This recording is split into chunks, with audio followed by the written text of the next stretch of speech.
Cerita novel Perintah Kaisar Naga bab selanjutnya. Ojo lali subrek, like and comment ya, yuk gasken. Yu Wuji berkata bahwa ketika berurusan dengan keluarga Hu, ada juga lembah 10.000 racun tingkat kelima. Tanpa diduga, peri ular merah ini ternyata adalah murid lembah 10.000 racun. Dia menangkap peri ular merah dan menyeretnya ke aula samping seperti anjing mati. Dalam beberapa jam berikutnya, jeritan dan permohonan belas kasihan peri ular merah terus terdengar dari aula samping. Suaranya semakin melemah, dan akhirnya menghilang sepenuhnya. Ketika Humazi berjalan keluar dari aula samping, dia tersenyum puas dan tubuhnya berlumuran darah. Tepat sekali, Humazi berkata, iblis perempuan ini akhirnya membayar harga nyawa rakyatku. Chen Ping mengangguk, baiklah, kita telah menghancurkan sekte Qilian. Selanjutnya, kita akan menunggu kabar dari Yu Wuji. Mereka bertiga meninggalkan sekte Qilian, menemukan lembah terpencil, dan kemudian pergi ke menara penekan iblis untuk beristirahat. Pertempuran selama beberapa hari terakhir telah menghabiskan banyak energi spiritual mereka, dan mereka perlu memulihkan diri. Ketika Humazi memikirkan balas dendamnya yang hebat, dia begitu gembira hingga tidak bisa tidur dan menarik nan batian untuk minum. Chen Ping sedang bermeditasi di samping, mengkonsolidasikan kultivasinya. Dia tahu bahwa setelah mencapai level kelima, dia akan menghadapi tantangan yang lebih besar dan dia harus meningkatkan kekuatannya secepat mungkin. 3 hari berlalu dengan cepat. Chen Ping, Humazi dan Nan Batian datang ke istana setan hitam lagi. Namun, ketika mereka tiba di gerbang istana, mereka mendapati keadaan sangat sepi dan tidak ada seorang pun penjaga. Ada yang salah. Chen Ping mengerutkan kening, kenapa sepi sekali? Humazi juga merasakan ada yang tidak beres. Ia melangkah maju dan menendang gerbang istana hingga terbuka, sambil berteriak, Yu Wuji. Keluar, kakek Humu ada di sini. Aula itu kosong, tanpa seorang pun yang terlihat. Noda darah di tanah telah mengering, dan sudut-sudutnya ditutupi sarang laba-laba, seolah-olah tidak ada orang yang tinggal di sana untuk waktu yang lama. Di mana orangnya? Tanya Humazi ragu, apakah dia melarikan diri? Chen Ping berjalan ke aula dan mengamati lingkungan sekitarnya dengan saksama. Ia mendapati semua harta karun dan berkas di aula itu telah hilang, tampaknya sengaja diambil oleh seseorang. Kita tertipu. Ekspresi Chen Ping berubah sangat buruk. Yu Wuji sama sekali tidak membantu kami mendapatkan informasi. Dia sudah lama kabur. Apa? Humazi langsung murka. Bajingan tua ini. Beraninya dia mempermainkan kita. Aku harus menemukannya dan mengulitinya hidup-hidup. Dia berteriak-teriak dan mengumpat di aula, gemetar karena marah. Ekspresi Nan Batian pun berubah muram, aku tak menyangka Yu Wuji begitu licik hingga berani mempermainkan kita. Chen Ping menarik napas dalam-dalam dan memaksa dirinya untuk tenang, jangan marah, marah sekarang tidak ada gunanya. Yu Wuji sudah kabur, kita hanya bisa pergi ke surga kelima untuk mencari tahu sendiri. Itu benar, Humazi menggertakkan giginya dan berkata, kita akan pergi ke surga kelima sekarang, menemukan aula cabang aula jalan jahat, dan menyelamatkan jiwa rakyatku. Nan Batian mengangguk, bagus, surga kelima lebih makmur daripada surga keempat, dan sumber daya kultivasinya juga lebih kaya, yang tepat untuk meningkatkan kekuatanku. Mereka bertiga pun langsung memutuskan untuk pergi ke surga kelima. Mereka merobek kehampaan bersama Nan Batian dan terbang menuju surga kelima. Energi spiritual langit dan bumi di surga kelima beberapa kali lebih kaya daripada energi di surga keempat, membuat mereka langsung merasa segar. Pegunungan di sini bahkan lebih megah, langitnya berwarna ungu muda, dan udaranya dipenuhi dengan energi spiritual yang kaya. Chen Ping mengangguk, mari kita cari tempat tinggal dulu, lalu cari tahu berita tentang cabang balai dao jahat. Tepat saat Chen Ping dan rekan-rekannya sedang mencari tempat bermalam di surga kelima, jauh di dalam istana Raja Dewa, di sebuah istana yang megah, kepala istana keempat tengah berdiri di dekat jendela. Dia mengenakan gaun putih polos, rambut hitam panjangnya tergerai bagaikan air terjun, wajahnya cantik, tetapi ada ketenangan di antara alisnya yang tidak sesuai dengan usianya. Kepala istana ketujuh telah mengirim kabar bahwa Chen Ping telah meninggalkan surga ketiga. Kekuatan Chen Ping tak terbayangkan, dan kepala istana ketujuh bukanlah tandingannya. Terlebih lagi, Chen Ping juga berkonflik dengan istana jalan jahat dan membunuh orang-orang dari istana jalan jahat. Seorang pelayan melapor dengan lembut.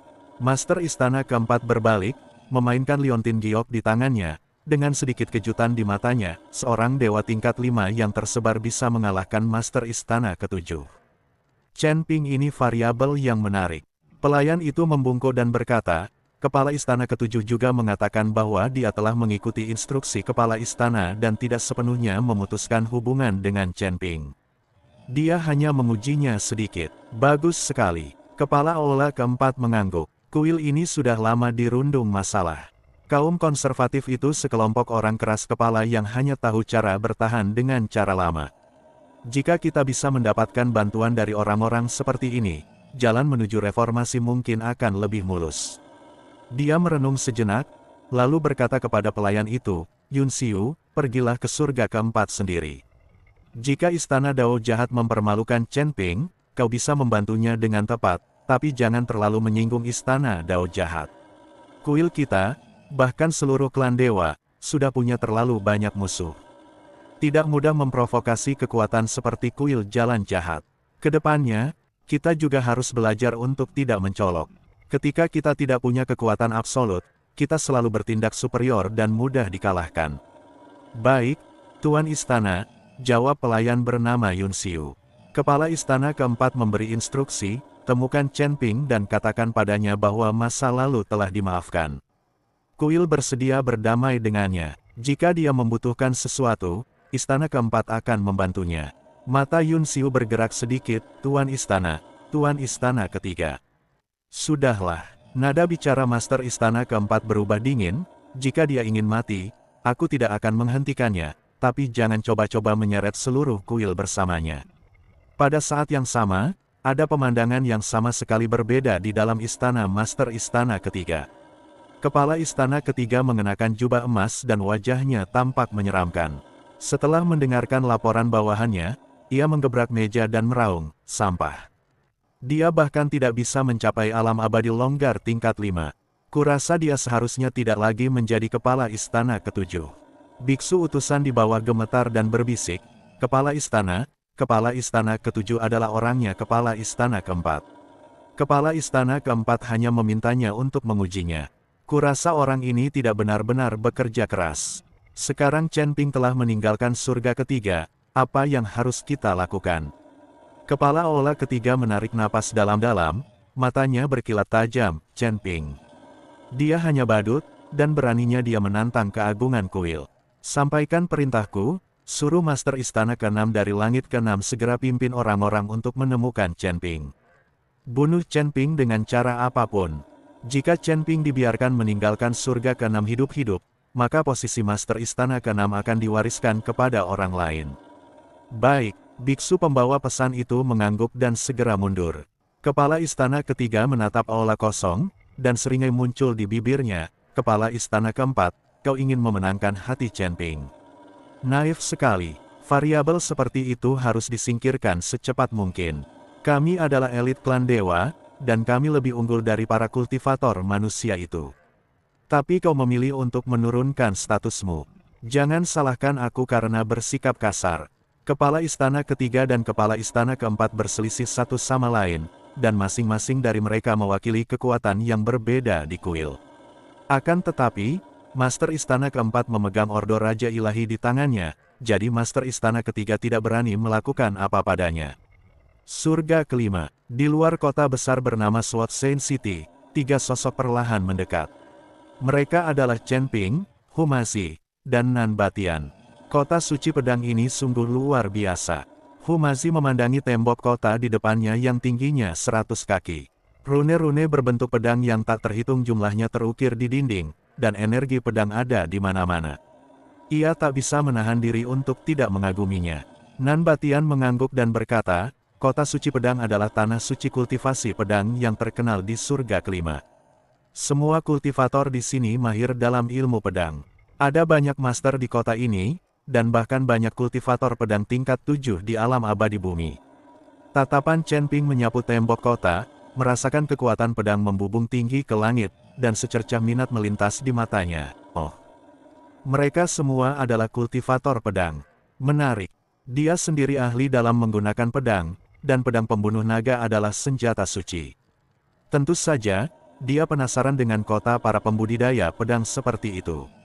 Ayo masuk dan lihat, saran Chen Ping. Nan Batian menatap tembok kota Jianseng yang menjulang tinggi, mengerutkan kening, lalu menggelengkan kepalanya, aku tidak mau masuk.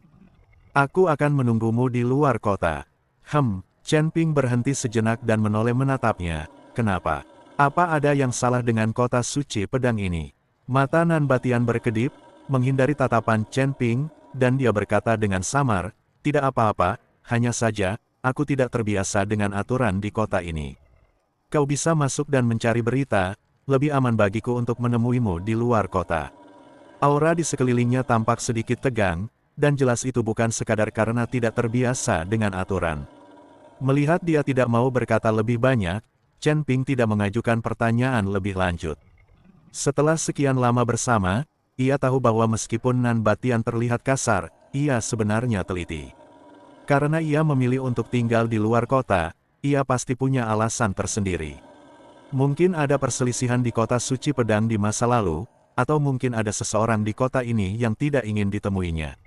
Oke, Chen Ping mengangguk dan berkata, kita akan keluar secepatnya. Hati-hati di luar kota, yakinlah. Nan Batian menyeringai, memperlihatkan gigi-giginya yang putih, sekalipun Dewa Bumi tingkat 8 datang dan aku tak dapat mengalahkannya, bukankah aku akan melarikan diri saja? Chen Ping tidak berkata apa-apa lagi dan berjalan menuju gerbang kota bersama Humasi. Begitu tiba di gerbang kota, Humasi tertarik dengan pemandangan di tembok kota.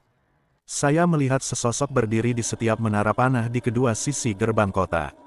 Di sebelah kiri adalah seorang pendekar pedang berpakaian hijau dengan wajah tegas, pedang panjang di punggungnya, dan matanya sedikit tertutup, seolah-olah sedang bermeditasi. Di sebelah kanan adalah seorang wanita berpakaian putih dengan tubuh ramping, pedang panjang di tangannya menunjuk diagonal ke tanah, dan tatapan matanya tampak seperti peri yang bukan dari dunia ini. Keduanya berdiri saling berhadapan dari kejauhan, tidak bergerak, seperti dua patung. Apa yang mereka berdua lakukan? Berdiri di sini sebagai hukuman. Humasi menggaruk kepalanya dan bergumam, posturnya cukup standar, tapi tidak bergerak. Apa kamu tidak lelah? Chen Ping menyipitkan matanya dan menatap mereka berdua. Dia dapat merasakan adanya sisi tak kasat mata yang terjalin dan bertabrakan di antara keduanya. Pendekar berbaju biru itu dikelilingi oleh niat pedang yang mendominasi dan ganas, seperti pedang tajam yang terhunus dari sarungnya, siap untuk memotong apapun di dunia. Niat pedang wanita berbaju putih itu selembut air, namun sangat fleksibel. Kelihatannya lembut, tetapi mampu melenyapkan semua serangan. Mereka bertarung dengan pedang, kata Chen Ping perlahan. Anggar, Humasi semakin bingung. Aku tidak melihat mereka bertarung. Ini adalah kompetisi niat pedang. Chen Ping menjelaskan, ini tentang memahami cara menggunakan pedang dan mengendalikan kekuatannya, yang lebih berbahaya daripada bertarung dengan pedang dan senjata sungguhan. Begitu niat pedang satu pihak hancur, paling banter hati dao mereka akan rusak, paling buruk kultivasi mereka akan sia-sia belaka. Humasi tiba-tiba menyadari apa yang sedang terjadi dan berseru, wow, mereka bisa berduel tanpa harus bertarung. Orang-orang di kota suci pedang memang berbeda. Chen Ping tidak lagi memperhatikan mereka berdua dan hendak membawa Humasi ke kota ketika tiba-tiba terdengar auman binatang yang melengking. Minggir, minggir, saya melihat seorang pemuda berpakaian brokat, menunggangi seekor binatang yang menyerupai singa tetapi bermata tiga, berlari menuju gerbang kota. Binatang itu sangat besar, dan keempat kukunya menghentak tanah, memercikkan awan debu. Ia bergerak sangat cepat, dan para pejalan kaki di jalan berteriak dan menghindar karena takut tertabrak. Melihat binatang buas itu hendak menerjang ke arah Chen Ping, Humasi tanpa sadar ingin menarik Chen Ping menjauh, tetapi Chen Ping menahan tangannya. Chen Ping berdiri di tempatnya, wajahnya tenang. Ia tidak menghindar maupun mundur.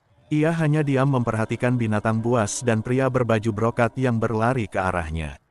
Pengadilan kematian. Melihat Chen Ping berani menghalangi jalannya, pria berbaju brokat itu memancarkan amarah di matanya.